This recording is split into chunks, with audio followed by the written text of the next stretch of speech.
Hello friends, स्वागत है आपका मेरे यूट्यूब चैनल में। अगर आप छत्तीसगढ़ प्रयोगशाला परिचारक परीक्षा 2026 की तैयारी करें तो आज का वीडियो काफ़ी इंपॉर्टेंट होने वाला है। आज का जो वीडियो है महामैराथन वीडियो होने वाला है। इसमें हम 60 सबसे इंपॉर्टेंट एमसीक्यू जो है करने वाले हैं। पूरे व्याख्या के साथ सारी चीज़ों को यहाँ पर समझने वाले हैं। तो चलिए बिना किसी देरी के आज का जो वीडियो शुरू करते हैं। काफ़ी इंपॉर्टेंट आपके एग्जाम्स के लिए होने वाला है। पूरी वीडियो को आपको अंत तक देखते रहना। चैनल पर नए हैं जरूर सब्सक्राइब कर दीजिएगा, ज़्यादा से ज़्यादा आपको शेयर करना है। पहले हम देखते हैं भौतिक विज्ञान से यहाँ पर क्वेश्चन। चलिए पहला क्वेश्चन देखिए, कार्य और ऊर्जा का अंतर्राष्ट्रीय मात्रक यानी कि एसआई मात्रक यहाँ पर क्या होता है। ऑप्शन देख सकते हैं न्यूटन, जूल, वॉट या फिर पास्कल। तो हम जो है काफ़ी फास्ट तरीके से चलेंगे। इसका सही आंसर हो जाएगा ऑप्शन नंबर बी यानी कि जूल। कार्य और ऊर्जा का एसआई मात्रक जूल होता है। एक जूल बराबर कितना होता है, 1 न्यूटन गुना 1 मीटर होता है। न्यूटन बल का, वॉट शक्ति का और पास्कल किसका मात्रक होता है, दाब का मात्रक होता है। सारी चीज़ों को इसी में ही हमने कवर कर लिया। अगला क्वेश्चन देखते हैं, प्रकाश वर्ष का उपयोग निम्नलिखित में से किसे मापने के लिए किया जाता है। अत्यंत लंबी दूरियां, प्रकाश की तीव्रता, समय की अवधि या फिर रॉकेट की गति को। तो इसका सही आंसर क्या हो जाएगा ऑप्शन नंबर ए यानी कि अत्यंत लंबी दूरियों को मापने के लिए यानी खगोलीय दूरी को मापने के लिए जो है प्रकाश वर्ष का यहाँ पर उपयोग किया जाता है।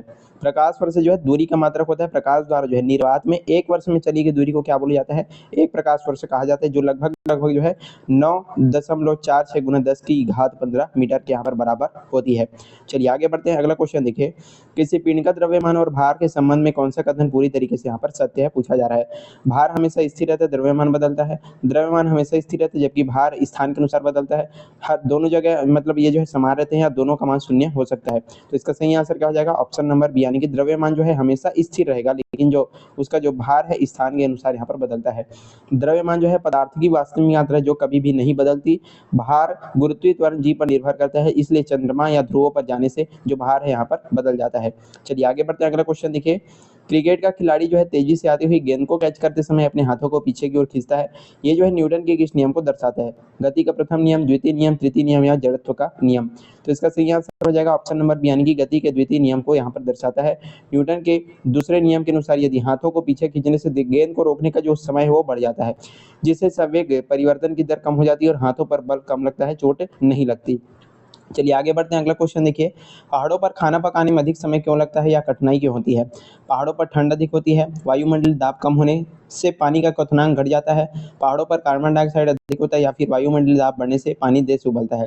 तो इसका सही आंसर हो जाएगा ऑप्शन नंबर बी, वायुमंडलीय दाब कम होने से जो पानी का जो क्वथनांक है घट जाता है। ऊंचाई पर जाने से वायुमंडलीय दाब कम होता है, जिससे पानी जो है 100 डिग्री सेल्सियस से कम तापमान पर ही उबलने लगता है और भोजन को पकाने के लिए जो है पर्याप्त ऊष्मा नहीं मिल पाती। चलिए आगे बढ़ते हैं। अगला क्वेश्चन देखिए, शुद्ध जल में थोड़ा सा डिटर्जेंट या साबुन मिलाया जाता है तो उसके पृष्ठ तनाव पर क्या प्रभाव पड़ता है। पृष्ठ तनाव बढ़ जाता है, घट जाता है, अपरिवर्तित रहता है या फिर पानी जो है तुरंत भाप बन जाता है। तो इसका सही आंसर हो जाएगा ऑप्शन नंबर बी यानी कि पृष्ठ जो तनाव है घट जाता है। डिटर्जेंट मिलाने पर पानी का जो पृष्ठ तनाव है कम होता है, जिससे पानी जो है कपड़ों के रेशों के भीतर गहराई से आसानी से पहुंच करके जो मैल है उसको पूरी तरीके से यहाँ पर साफ कर देता है। आगे बढ़ते हैं। अगला क्वेश्चन देखिए, आकाश का रंग जो है नीला दिखाई देना और सूर्योदय या सूर्यास्त के समय जो है लाल, सूर्य का लाल दिखाई देना किस प्रकाश की किस घटना का कारण होता है। अपवर्तन है, परावर्तन है, प्रकीर्णन या फिर प्रकाश का विवर्तन।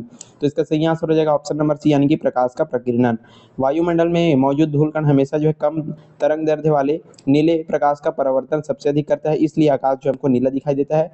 लाल रंग का प्रकीर्णन सबसे कम होने के कारण वो जो है दूर से स्पष्ट दिखता है।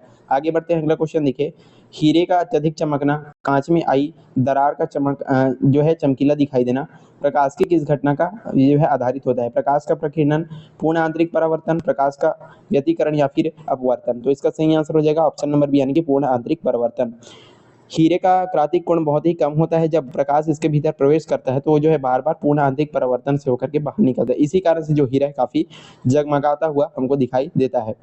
अगला क्वेश्चन देखिए, स्पष्ट दृष्टि की न्यूनतम दूरी एक सामान्य मानव आंख से कितनी होती है। 25 मिलीमीटर, 25 सेंटीमीटर, 25 मीटर या फिर अनंत। तो इसका सही आंसर क्या हो जाएगा ऑप्शन नंबर बी यानी कि 25 सेंटीमीटर। एक स्वस्थ मानव आंख बिना किसी तनाव के जो है न्यूनतम जो है 25 सेंटीमीटर की दूरी पर वस्तु को यहाँ पर देख सकता है और अधिकतम दूरी कितनी होती है, अनंत होती है। आगे बढ़ते हैं। लिखित निकट दृष्टि दोष से पीड़ित व्यक्ति के चश्मे पर किस प्रकार के लेंस का उपयोग किया जाता है। उत्तल लेंस, अवतल लेंस, बेलनाकार लेंस या फिर द्विफोक्सी लेंस। तो इसका सही आंसर क्या हो जाएगा ऑप्शन नंबर बी यानी कि अवतल लेंस का प्रयोग किया जाता है। मोयोपिया के पास रखी जो है वस्तु दिखती है पर दूर की नहीं, मतलब पास की वस्तु दिखती है, दूर की नहीं दिखती। दूर से आने वाली किरणों को रेटिना पर फोकस करने के लिए जो है अपसारी प्रकृति वाले अवतल लेंस का यहाँ पर प्रयोग किया जाता है और दूर दृष्टि दोष के लिए उत्तल लेंस का प्रयोग होता है, याद रखिएगा। आगे बढ़ते हैं, अगला क्वेश्चन देखिए। ऑप्टिकल फाइबर जिसका उपयोग जो है हाई स्पीड इंटरनेट और संचार के लिए किया जाता है, किस सिद्धांत पर कार्य करता है?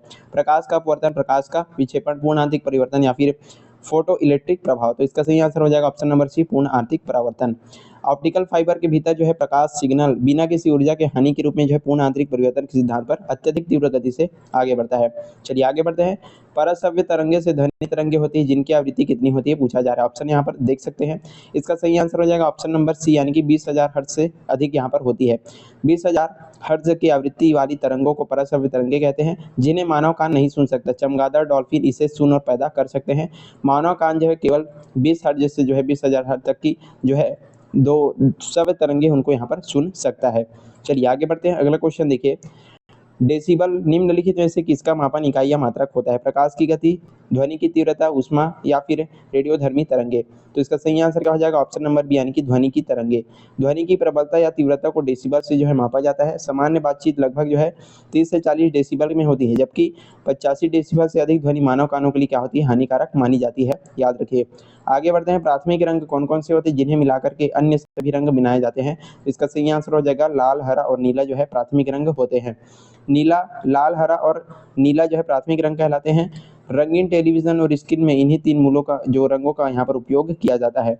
चलिए आगे बढ़ते हैं, अगला क्वेश्चन देखिए। प्रतिरोध का ऐसा ही मात्रक क्या है और इसको किस नियम से परिभाषित किया जाता है? एमीटर, फैराडे का नियम, ओम है, ओम का नियम, वोल्ट है, कूलाम का नियम, वॉट है, जूल का नियम। तो इसका सही आंसर क्या हो जाएगा ऑप्शन नंबर बी, यानी कि ओम का, ये जो है ओम का नियम है। प्रतिरोध है, विद्युत प्रतिरोध का सही मात्रक क्या होता है? ओम होता है। जॉर्ज साइमन ओम के नियम V = IR के अनुसार जो है प्रतिरोध चालक का वह गुण है जो धारा के प्रवाह को विरोध करता है। आगे बढ़ते हैं, अगला क्वेश्चन देखिए। फ्यूज तार बनाने के लिए किस मिश्र धातु का उपयोग किया जाता है जिसका गलनांक बहुत कम होता है? तांबा और जस्ता, टीन और सीसा, नाइक्रोम और टंगस्टन, एल्यूमिनियम और लोहा। तो इसका सही आंसर हो जाएगा ऑप्शन नंबर बी, यानी कि टीन और सीसा का उपयोग किया जाता है। सुरक्षा फ्यूज तार टीन और सीसा का मिश्र धातु से बनता है। इसका प्रतिरोध जो है उच्च गलनांक और बहुत कम होता है, ताकि ओवरलोडिंग होने पर तुरंत पिघल करके जो है परिपथ को तोड़ दे। आगे बढ़ते हैं, अगला क्वेश्चन देखते हैं। डायनेमो या विद्युत जनरेटर एक ऐसा उपकरण है जो परिवर्तित करता है किसको? तो इसका सही आंसर हो जाएगा ऑप्शन नंबर बी, यानी कि यांत्रिक ऊर्जा को जो विद्युत ऊर्जा में परिवर्तित करता है। जो विद्युत चुम्बकीय प्रेरण के सिद्धांत पर कार्य करते हुए यांत्रिक ऊर्जा को जो है करंट में जो है बदलता है, इसके विपरीत जो है विद्युत मोटर काम करती है। चलिए आगे बढ़ते हैं, अगला क्वेश्चन है 18 नंबर। सूर्य के प्रकाश की ऊर्जा को सीधे विद्युत ऊर्जा में बदलने के लिए किस अर्धचालक का मुख्य रूप से उपयोग किया जाता है? तांबा, लोहा, सिलिकॉन या फिर चांदी। तो इसका सही आंसर क्या हो जाएगा ऑप्शन नंबर सी, यानी कि सिलिकॉन का। सौर सेलों में प्रकाश विद्युत उत्पन्न करने के लिए सिलिकॉन और जर्मेनियम जैसे अर्धचालकों का उपयोग जो है बड़े पैमाने पर किया जाता है। आगे बढ़ते 19 नंबर क्वेश्चन है। नाभिकीय रिएक्टर में जो है नियंत्रक क्षणों का मुख्य रूप से उपयोग किया जाता है जो अतिरिक्त न्यूट्रॉनों को अवशोषित करती है। इसका ऑप्शन यहाँ पर देख सकते हैं, सभी ऑप्शन यहाँ पर दिए गए हैं। इसका राइट आंसर हो जाएगा ऑप्शन नंबर ए, यानी कि कैडमियम या बोरान। कैडमियम या बोरान में न्यूट्रॉनों को सोखने की उच्च क्षमता होती है। परमाणु रिएक्टर में चेन रिएक्शन को नियंत्रित करने के लिए इन्हीं क्षणों का उपयोग जो है किया जाता है। और यहाँ पर अगला क्वेश्चन है। अंतरिक्ष यात्रियों को बाह्य अंतरिक्ष का रंग कैसा दिखाई देता है? नीला, सफेद, काला या फिर गहरा लाल। तो इसका सही आंसर हो जाएगा काला। अंतरिक्ष में पृथ्वी की तरह से कोई वायुमंडल नहीं होते, जिसके कारण वहाँ प्रकाश का प्रकीर्णन नहीं हो पाता। इसी वजह से अंतरिक्ष यात्रियों को आसमान पूरी तरीके से क्या दिखाई देता है? काला दिखाई देता है, याद रखिएगा। तो यहाँ पर हमने जो है फिजिक्स के जो है सारी जो क्वेश्चंस हैं उनको कर लिए। चलिए अब जो है रसायन विज्ञान के क्वेश्चन की ओर आगे बढ़ते हैं। आई होप आप चीज़ें अच्छे से समझ रहे होंगे। अभी तक चैनल सब्सक्राइब नहीं किए, जरूर सब्सक्राइब कर लीजिएगा, और भी ऐसी वीडियोस हमारे चैनल पर आती रहती है। चलिए अगला क्वेश्चन देखते हैं। परमाणु के नाभिक में मुख्य रूप से जो है कौन से उप परमाणु कण उपस्थित यहाँ पर होते हैं? इलेक्ट्रॉन और प्रोटॉन, प्रोटॉन न्यूट्रॉन, इलेक्ट्रॉन और न्यूट्रॉन, केवल न्यूट्रॉन। तो इसका सही आंसर क्या हो जाएगा ऑप्शन नंबर बी, यानी कि प्रोटॉन और न्यूट्रॉन होते हैं। रदरफोर्ड के परमाणु मॉडल के अनुसार जो है परमाणु का पूरा जो धन आवेश और उसके द्रव्यमान उसके केंद्र नाभिक में होता है, जिसमें प्रोटॉन और क्या होते हैं? न्यूट्रॉन होते हैं। इलेक्ट्रॉन जो है नाभिक के चारों ओर कक्षा में क्या लगाते हैं? चक्कर लगाते हैं। आगे बढ़ते हैं, अगला क्वेश्चन देखते हैं। आधुनिक आवर्त सारणी में कुल कितने आवर्त और वर्ग मौजूद हैं? 7 आवर्त, 18 वर्ग, 18 आवर्त, 7 वर्ग, 9 आवर्त, 8 वर्ग या फिर 8 आवर्त और 10 वर्ग। आप स्वयं जो इसका आंसर देने का प्रयास कीजिएगा। इसका सही आंसर हो जाएगा ऑप्शन नंबर, यानी कि 7 आवर्त और 18 वर्ग। मोस्ले की आधुनिक आवर्त सारणी में क्षैतिज कतारों को आवर्त यानी 7 और ऊर्ध्वाधर स्तंभों को वर्ग या समूह यानी कि 18, ये जो है इनकी संख्या है, इनको कहा जाता है। आगे बढ़ते हैं, अगला क्वेश्चन देखते हैं। एक ही तत्व के वे परमाणु जिनकी परमाणु संख्या समान है लेकिन द्रव्यमान संख्या भिन्न भिन्न है, उनको क्या बोला जाता है? समभारिक, समस्थानिक, समन्यूट्रॉनिक या फिर समयावयी। तो इसका सही आंसर क्या हो जाएगा? ऑप्शन नंबर बी यानी कि समस्थानिक इनको कहा जाता है। समस्थानिक इनको बोला जाता है जिनके जो है क्या बोलते हैं, यहाँ पर देख सकते हैं परमाणु संख्या समान होता है लेकिन द्रव्यमान संख्या भिन्न भिन्न होता है, इन्हें समस्थानिक कहते हैं। जैसे कि हाइड्रोजन के 3 समस्थानिक है, प्रोटियम, ड्यूटेरियम और ट्रिटियम। ये जो है इनके रासायनिक गुण क्या होते हैं? समान होते हैं, देख सकते हैं। चलिए आगे बढ़ते हैं। चूने के पानी में जब अत्यधिक कार्बन डाइऑक्साइड गैस प्रवाहित होता है तो उसका रंग जो है दुधिया हो जाता है। कैल्शियम कार्बोनेट के बनने के कारण, कैल्शियम हाइड्रोक्साइड के कारण या फिर कैल्शियम क्लोराइड के कारण, ऑक्सीजन गैस मुक्त होने के कारण। तो इसका सही आंसर क्या हो जाएगा? ऑप्शन नंबर ए यानी कि कैल्शियम कार्बोनेट के बनने के कारण। चूने के पानी यहाँ कर में जो है CO2 यानी कि कार्बन डाइऑक्साइड गैस मिलाने पर जो है अघुलनशील कैल्शियम कार्बोनेट का सफेद अवक्षेप बनता है, जिससे जो पानी है दुधिया दिखाई देता है। आगे बढ़ते हैं। सिरका में मुख्य रूप से कौन सा अम्ल पाया जाता है जिसका उपयोग जो है अचार और भोजन संरक्षण में होता है? फॉर्मिक अम्ल, साइट्रिक अम्ल, एसिटिक अम्ल या फिर लैक्टिक अम्ल। तो सिरका में मुख्य रूप से जो है एसिटिक अम्ल पाया जाता है। सिरके में 4 से 8% तक एसिटिक अम्ल होता है। फार्मिक अम्ल जो है चींटी के डंक में होता है और लैक्टिक अम्ल खट्टे दूध या फिर दही में पाया जाता है। आगे बढ़ते हैं। चींटी या मधुमक्खी के काटने पर जो है शरीर में तेज जलन होती है। ये जो जलन है उनके द्वारा इंजेक्ट किए गए किस अम्ल के कारण से होती है? तो जैसा कि हमने अभी पढ़ा, इसका सही आंसर हो जाएगा ऑप्शन नंबर बी यानी कि फॉर्मिक अम्ल, मेथेनोइक अम्ल। चींटी के डंक में जो फॉर्मिक अम्ल होता है जिसे मेथेनोइक अम्ल भी कहा जाता है, इसके प्रभाव को कम करने के लिए जो है बेकिंग सोडा ये जो है लगाया जाता है। चलिए आगे बढ़ते हैं, अगला क्वेश्चन देखिए। पीने के पानी को जो है कीटाणु मुक्त करने के लिए किस ब्लीचिंग पाउडर या रासायनिक यौगिक का उपयोग जो है मुख्य रूप से किया जाता है? लगा जब जो है बरसात आती है तो पानियों में जो है जो पाउडर डाला जाता है तो कौन सा पाउडर होता है? ऑप्शन यहाँ पर देख सकते हैं। Calcium chloride, sodium chloride, sodium bicarbonate या फिर कैल्शियम सल्फेट। तो इसका सही आंसर हो जाएगा ऑप्शन नंबर यानी कि कैल्शियम ऑक्सीक्लोराइड का उपयोग किया जाता है। ब्लीचिंग पाउडर का रासायनिक नाम जो है क्या होता है? कैल्शियम ऑक्सीक्लोराइड होता है। और यहाँ पर सूत्र देख सकते हैं। ये पानी में क्लोरीन गैस मुक्त करता है जो कीटाणुओं को क्या करती है? नष्ट करती है। आगे बढ़ते हैं। धावन सोडा या फिर वॉशिंग सोडा का रासायनिक नाम और सूत्र यहाँ पर क्या है? Sodium bicarbonate, sodium carbonate, calcium carbonate, sodium hydroxide. तो इसका सही आंसर हो जाएगा ऑप्शन नंबर बी यानी कि सोडियम कार्बोनेट। वॉशिंग सोडा का रासायनिक नाम सोडियम कार्बोनेट टेट्राहाइड होता है और सोडियम बाइकार्बोनेट जो है खाने के सोडे को कहा जाता है। चलिए अगला क्वेश्चन देखते हैं। प्लास्टर ऑफ पेरिस जिसका उपयोग जो है टूटी हड्डियों को जोड़ने और मूर्ति बनाने के लिए किया जाता है, उसको गर्म किसके द्वारा जो है बनाया जाता है? चूना पत्थर, जिप्सम, भुजा हुआ चूना या फिर ब्लीचिंग पाउडर। तो इसका सही आंसर क्या हो जाएगा? ऑप्शन नंबर बी यानी कि जिप्सम। जिप्सम को जब जो है 100 डिग्री सेल्सियस पर गर्म किया जाता है तो ये जो है जल के अणुओं को त्याग करके प्लास्टर ऑफ पेरिस जो है बनाता है। आगे बढ़ते हैं। सोने को घोलने के लिए प्रयोगशाला में प्रयुक्त होने वाले अम्लराज या एक्वा रेजिया का मिश्रण क्या होता है? यहाँ पर देख सकते हैं। इसका सही आंसर मैं सीधा बता देता हूँ। इसका सही आंसर हो जाएगा ऑप्शन नंबर बी यानी कि 3 भाग सांद्र HCl और 1 भाग सांद्र HNO3 का यहाँ पर होता है। चलिए इसको यहाँ समझते हैं। एक्वा रेजियस सांद्र हाइड्रोक्लोरिक अम्ल HCl और सांद्र नाइट्रिक अम्ल HNO3 का 3:1 का अनुपात यहाँ पर ताज़ा मिश्रण होता है और ये जो अत्यंत संक्षारक होता है और सोने प्लेटिनम को भी क्या कर सकता है? गला सकता है। चलिए आगे बढ़ते हैं। भूपर्पटी पर द्रव्यमान के प्रतिशत के रूप में जो है सर्वाधिक मात्रा में पाया जाने वाला तत्व कौन सा है? सिलिकॉन, लोहा, ऑक्सीजन या फिर एल्यूमिनियम। तो इसका सही आंसर क्या हो जाएगा? ऑप्शन नंबर सी यानी कि ऑक्सीजन। पृथ्वी के क्रस्ट यानी भूपर्पटी पे जो है सबसे अधिक पाया जाने वाला जो तत्व है ऑक्सीजन है। लगभग यहाँ पर देख सकते हैं 46.6% है। इसके बाद है सिलिकॉन 27.7% के स्थान पर आता है।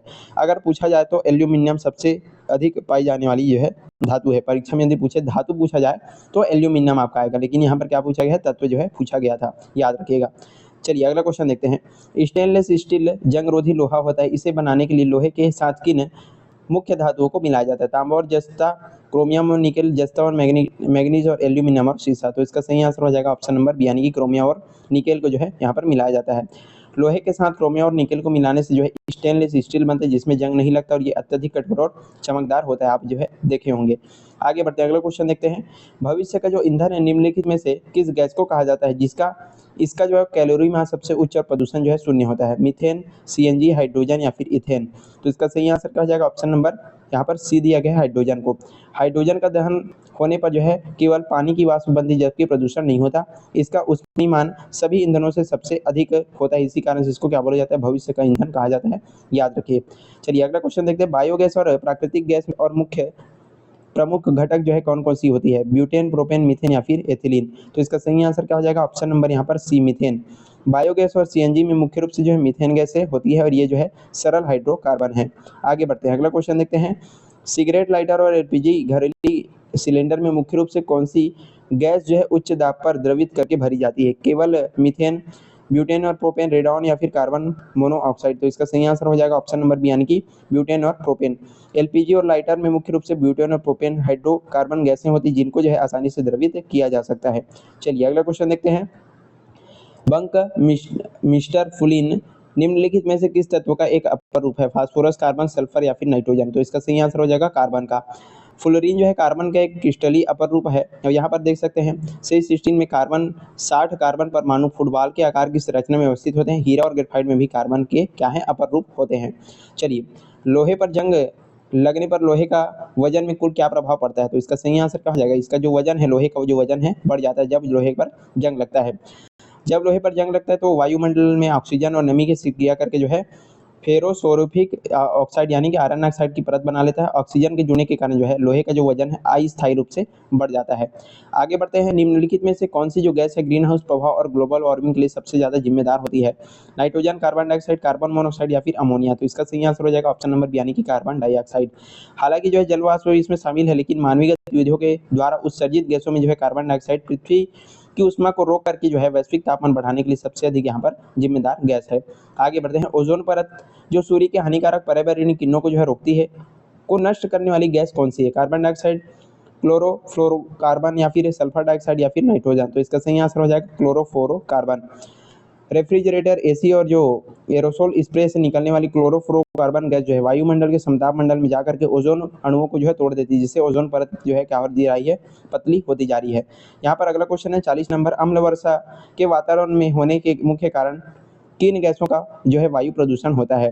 कार्बन डाइऑक्साइड और मीथेन, सल्फर डाइऑक्साइड और नाइट्रोजन ऑक्साइड, ओजोन और आर्गन, अमोनिया और हाइड्रोजन? तो इसका सही आंसर हो जाएगा ऑप्शन नंबर बी यानी कि सल्फर डाइऑक्साइड और नाइट्रोजन ऑक्साइड। उद्योग और वाहनों से निकली हुई सल्फर डाइऑक्साइड और नाइट्रोजन ऑक्साइड जो है गैस बादलों से जल में क्रिया करके जो है सल्फ्यूरिक अम्ल और नाइट्रिक अम्ल बनाती है जो कि वर्षा के साथ गिल करके अम्ल वर्षा जो है कहलाती है। तो यहाँ पर हमने जो है रसायन विज्ञान के भी क्वेश्चन जो है पूरी तरीके से कंप्लीट कर लिए हैं। चलिए अब जो है आगे बढ़ते हैं और जीव विज्ञान के यहाँ पर क्वेश्चन हम देखते हैं। चलिए आगे बढ़ते हैं। अगला क्वेश्चन है कोशिका की सर्वप्रथम खोज जो है 1665 में किस वैज्ञानिक द्वारा मृत कारक के टुकड़े में मिली थी? Robert Brown, Robert Hooke, Leeuwenhoek या फिर पुरकिंजे? तो इसका सही आंसर क्या हो जाएगा ऑप्शन नंबर बी यानी कि रॉबर्ट हुक। रॉबर्ट हुक ने क्या किया था 1665 में खुद के बनाए हुए सूक्ष्मदर्शी से जो है कॉर्क की पतली कांट में मधुमक्खी के छत्ते जैसे कठोरियों को देखा, उन्होंने सेल नाम दिया था और ब्राउन ने जो है केंद्रक की खोज किया था, याद रखिएगा। अगला क्वेश्चन देखते हैं। कोशिका के भीतर जो है आत्मघाती थैली या सुसाइड वेग किस कोशिकांग को कहा जाता है? राइबोसोम, गोल्गी का लाइसोसोम या फिर लवक? तो इसका सही आंसर हो जाएगा ऑप्शन नंबर सी यानी कि लाइसोसोम को बोला जाता है आत्महत्या की थैली। लाइसोसोम में जो है अत्यंत शक्तिशाली पाचक एंजाइम होते हैं। जब जो कोशिका क्षतिग्रस्त या बूढ़ी हो जाती है तो लाइसोसोम फट जाती है और अपनी ही कोशिकाओं को पचाकर जो है पाचन कर देती है। इसी कारण से इसको क्या बोला जाता है? सुसाइड बैग कहा जाता है। अगला क्वेश्चन देखते हैं। प्रोटीन निर्माण की फैटी कोशिका के किस अंग या संरचना को कहा जाता है? माइटोकॉन्ड्रिया, लाइसोसोम, राइबोसोम या फिर अंतःप्रद्रवी जालिका? तो इसका सही आंसर हो जाएगा ऑप्शन नंबर सी यानी कि राइबोसोम को क्या बोला जाता है? प्रोटीन निर्माण की फैक्ट्री। राइबोसोम जो है कोशिका के सबसे छोटे अंग है जिसका मुख्य कार्य अमीनो अम्ल की सहायता से जो है प्रोटीन का संश्लेषण यानी कि निर्माण करना होता है। अगला क्वेश्चन देखते हैं। जंतु कोशिका और पादप कोशिका में मुख्य अंतर क्या होता है? जंतु कोशिका में कोशिका भित्ति पाई जाती है, पादप में नहीं। पादप कोशिका में सेल्यूलोज की बनी कोशिका भित्ति होती है जबकि जंतु कोशिका में अनुपस्थित होती है। जंतु कोशिका में क्लोरोप्लास्ट होता है, पादप कोशिका में केंद्रक नहीं होता। तो इसका सही आंसर क्या हो जाएगा ऑप्शन नंबर बी यानी कि जो पादप कोशिका में जो है सेल्यूलोज की कोशिका भित्ति बनी होती है परंतु जंतु कोशिका में अनुपस्थित होती है। पादप कोशिकाओं के चारों ओर जो है सेल्यूलोज से बनी एक कठोर परत होती है जिसको क्या बोला जाता है? कोशिका भित्ति कहते हैं, जबकि जंतु कोशिकाओं में बिल्कुल नहीं पाई जाती। पादप में जो है हरित लवण भी पाया जाता है, याद रखिएगा। चलिए अगला क्वेश्चन देखते हैं। यहाँ पर है पौधों में जड़ों द्वारा अवशोषित जल और खनिजों को पत्तियों तक पहुंचाने वाले संवाहक ऊतक को क्या कहा जाता है? फ्लोएम, जाइलम, कैम्बियम या फिर मृदुतक? तो इसका सही आंसर क्या हो जाएगा ऑप्शन नंबर बी यानी कि जाइलम। जाइलम ऊतकों में मुख्य रूप से जल और खनिजों का ऊपर की ओर जो है परिवहन करता है। जाइलम से जल, फ्लोएम से आप फूड याद कर लीजिएगा। चलिए अगला क्वेश्चन देखते हैं। प्रकाश संश्लेषण की क्रिया के दौरान जो है पौधे किस गैस ग्रहण करते हैं और कौन सी गैस जो है बाहर मुक्त करते हैं? तो प्रकाश संश्लेषण की क्रिया में इसका सही आंसर हो जाएगा कार्बन डाइऑक्साइड ग्रहण करते हैं और ऑक्सीजन जो है मुक्त करते हैं। प्रकाश संश्लेषण में जो है पौधे सूर्य के प्रकाश और क्लोरोफिल की उपस्थिति में कार्बन डाइऑक्साइड और जल की क्रिया से जो है भोजन बनाते हैं और सह उत्पादक के रूप में जो है जीवनदायिनी ऑक्सीजन गैस जो है बाहर निकालते हैं। चलिए अगला क्वेश्चन देखते हैं। मानव शरीर की सबसे बड़ी हड्डी कौन सी है और यह कहाँ पाई जाती है? स्टेपिज कान में, फीमर जांघ में, कशेरुक रीढ़ में या फिर टिबिया पैर में। तो इसका सही आंसर हो जाएगा फीमर। ये जो है जांघ में पाया जाता है और मानव शरीर की जो है सबसे बड़ी हड्डी होती है। मानव शरीर की सबसे लंबी और भारी हड्डी फीमर होती है। शरीर की सबसे छोटी हड्डी स्टेपिज होती है और मध्य कान में जो है पाई जाती है, याद रखिएगा। अगला क्वेश्चन देखते हैं, मानव रक्त का लाल रंग जो है किस जटिल प्रोटीन युक्त वर्णक की उपस्थिति के कारण से होता है। तो इसका सही आंसर हो जाएगा ऑप्शन नंबर बी, हीमोग्लोबिन की वजह से। लाल रक्त कणिकाओं आरबीसी में जो है हीमोग्लोबिन नामक आयरन युक्त प्रोटीन होता है जो कि ऑक्सीजन का परिवहन करने का कार्य करते हैं और इसी के कारण से जो रक्त का रंग है वो लाल कलर का दिखाई देता है। चलिए अगला क्वेश्चन देखते हैं, सर्वदाता रक्त समूह किसे कहा जाता है जो किसी भी अन्य रक्त समूह के व्यक्ति को यहाँ पर दिया जा सकता है। तो इसका सही आंसर क्या हो जाएगा ऑप्शन नंबर डी, यानी कि रक्त समूह ओ को, विशेषकर जो ओ नेगेटिव वाला है उसको। रक्त समूह ओ में कोई एंटीजन नहीं पाए जाते, इसलिए किसी भी व्यक्ति को चढ़ाया जा सकता है। रक्त समूह ए बी को क्या बोला जाता है, सर्वग्राही कहते हैं, क्योंकि इसमें कोई एंटीबॉडी यहाँ पर नहीं होती है। चलिए आगे बढ़ते हैं, अगला क्वेश्चन देखते हैं 50वां नंबर, इंसुलिन हार्मोन मानव शरीर के किस अंग या ग्रंथि द्वारा स्रावित होता है जिसमें कमी से जो है मधुमेह की बीमारी होती है। यकृत, अग्नाशय, पीयूष ग्रंथि या फिर थायराइड। तो इसका सही आंसर हो जाएगा ऑप्शन नंबर बी, यानी कि अग्नाशय। अग्नाशय की लैंगरहैंस की दीपिकाओं को बीटा कोशिकाओं से इंसुलिन हार्मोन निकलता है जो कि रक्त में ग्लूकोज की मात्रा यानी कि जो शर्करा की मात्रा उसको जो है नियंत्रित करता है। चलिए आगे बढ़ते हैं, अगला क्वेश्चन देखते हैं, मानव शरीर में जो है रक्तचाप या ब्लड प्रेशर को मापने के लिए किस चिकित्सक उपकरण का उपयोग किया जाता है। स्टेथोस्कोप, स्फिग्नोमीटर, इलेक्ट्रोकार्डियोग्राफी या फिर एंडोस्कोप। तो इसका सही आंसर हो जाएगा ऑप्शन नंबर बी, यानी कि स्फेग्नोमीटर का जहाँ पर उपयोग किया जाता है।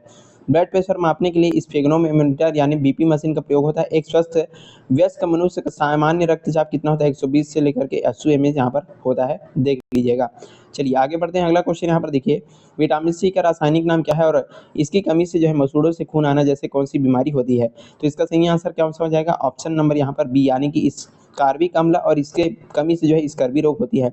विटामिन सी का रासायनिक नाम क्या है, स्कार्बिक एसिड है, इसकी कमी से जो है स्कर्वी रोग होता है। खट्टे फल जैसे आंवला, नींबू, संतरा इसमें जो है विटामिन सी के अच्छे स्रोत माने जाते हैं। आगे बढ़ते हैं, अगला क्वेश्चन देखते हैं, आयोडीन की कमी से गले में सूजन आ जाती है और इस बीमारी को किस नाम से जाना जाता है। तो उसको जो है घेंघा रोग के नाम से जाना जाता है। ऑप्शन नंबर ए इसका राइट आंसर हो जाएगा। भोजन में आयोडीन की कमी से जो है थायराइड ग्रंथि की जो आकार है असामान्य रूप से बढ़ जाता है और घेंघा या फिर गाइटर रोग इसको जो है बोला जाता है। आगे बढ़ते हैं, अगला क्वेश्चन देखिए, निम्नलिखित में से कौन सा विटामिन वसा में घुलनशील होते हैं। विटामिन बी, सी, ए, डी, ई, के, विटामिन सी या फिर सभी विटामिन वसा में घुलनशील होते हैं। तो इसका सही आंसर हो जाएगा ऑप्शन नंबर बी, यानी कि विटामिन ए, डी, ई, के, ये जो है वसा या कार्बनिक घोलकों में घुलनशील होते हैं, जबकि विटामिन बी और विटामिन सी जल में घुलनशील यहाँ पर होते हैं, याद रखिएगा। अगला क्वेश्चन देखते हैं, पेनिसिलिन जो दुनिया की पहली एंटीबायोटिक दवा थी उसकी खोज जो है 1928 में किसने की थी। Louis Pasteur, Alexander Fleming, Edward Jenner, Jonas Salk. तो इसका सही आंसर हो जाएगा ऑप्शन नंबर बी, यानी कि एडवर्ड फ्लेमिंग।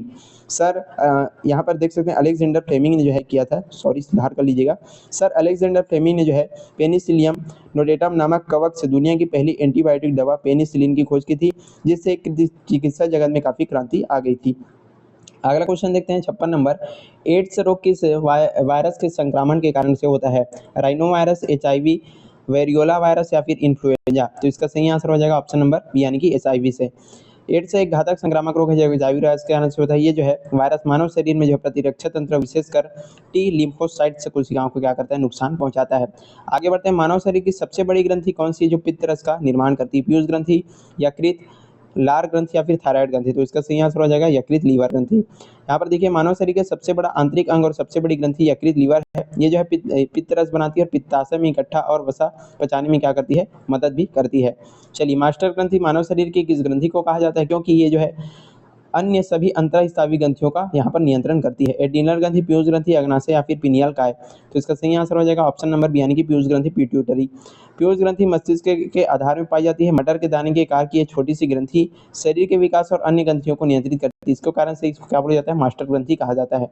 अगला क्वेश्चन है, किस प्रक्रिया के द्वारा जो है पौधे रात में कार्बन डाइऑक्साइड छोड़ते हैं और ऑक्सीजन लेते हैं जो मनुष्य के समान है। प्रकाश संश्लेषण, कोशिकीय श्वसन, वाष्पोत्सर्जन या फिर परासरण। तो इसका सही आंसर हो जाएगा ऑप्शन नंबर बी, यानी कि कोशिकीय श्वसन। पौधे श्वसन की क्रिया 24 घंटे करते हैं जिसमें वे ऑक्सीजन लेते हैं और यहाँ पर जो है देख सकते हैं इनमें जो है प्रकाश संश्लेषण की दर इतनी तेज होती कि छोड़ी गई कार्बन डाइऑक्साइड को जो है दोबारा इस्तेमाल करते हैं, लेकिन रात में प्रकाश न होने से श्वसन की क्रिया में कार्बन डाइऑक्साइड को जो है बाहर निकाल देती है। और हमारा यहाँ पर लास्ट क्वेश्चन है, मनुष्य के लार में कौन सा मुख्य एंजाइम पाया जाता है जो भोजन में उपस्थित मंच का यहाँ पर पाचन शुरू कर देता है। पेप्सिन, ट्रिप्सिन, टाइलिन या फिर रेनिन। तो इसका सही आंसर हो जाएगा ऑप्शन नंबर सी यानी कि टाइलिन एमाइलेज। मुख्य गुहा में लार ग्रंथियों से निकलने वाली लार में टाइलिन एंजाइम होता है। ये जो है कार्बोहाइड्रेट या स्टार्च को जटिल शर्करा से सरल मोल्टाज में जो है बदल देती है, अर्थात भोजन का जो पाचन मुंह से ही शुरू हो जाता है। और यहीं पर आज का हमारा जो वीडियो समाप्त होता है। हमने काफ़ी इंपॉर्टेंट एमसीक्यूज आपकी परीक्षाओं के लिए बता दिए। आई होप आपको सारी चीज़ें अच्छे से समझ में आ गई होगी। वीडियो पसंद आए तो लाइक करना, ज़्यादा से ज़्यादा शेयर करना और चैनल पर नए हैं तो जरूर आपको यहाँ पर सब्सक्राइब कर लेना है। चलिए पढ़ते रहिएगा, तब तक के लिए थैंक यू सो मच।